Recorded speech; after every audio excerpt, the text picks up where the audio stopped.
of the major goals of this etude is to keep a consistent pulse going and even 16th notes throughout.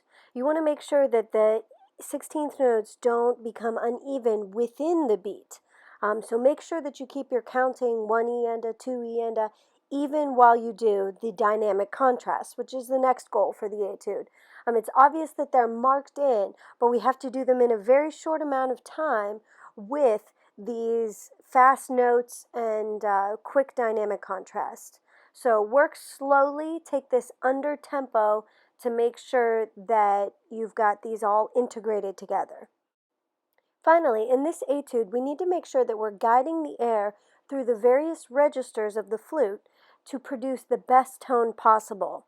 If you look at the etude, we go through the sort of middle register or low register with a C in the middle of the staff, but then we go all the way above the staff. As you work into the high register, you want to make sure that the tone stays great. One way to work on this is to put a fermata on each quarter note pulse throughout this section.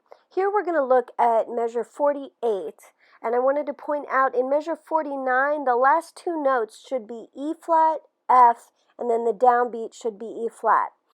Here we're going to put a fermata on each note that falls on a beat. So we're going to play F, da-da-da, G, da-da-da, B flat, then the C, put a fermata on the E flat on the downbeat, then on the high G, etc. as we go through. So here's what it would sound like.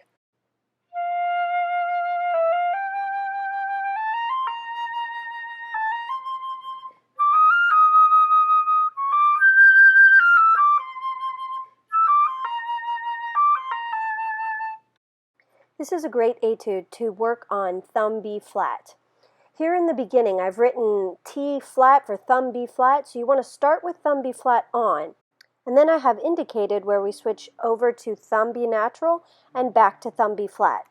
In general, we want to switch back and forth between thumb B flat and thumb B natural after a note that doesn't use the thumb.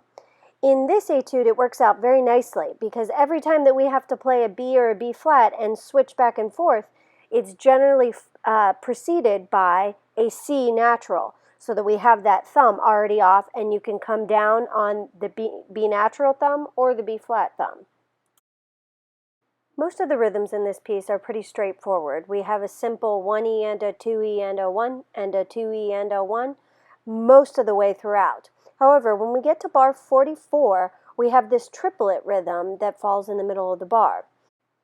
The triplet here takes up one full eighth note. So really, in these bars, we have 1 and 2 and 1 and 2 and. But we insert a triplet on the second eighth note of every bar. So it's 1 triplet 2 and 1 triplet 2 and 1 triplet 2 and 1 E and a 2 E and a. Make sure that you're ready for this triplet rhythm after it comes out of these 16th notes. 1 E and a 2 E and a 1, triplet 2 and 1. Good luck with preparing this etude. Feel free to contact me if you have any additional questions.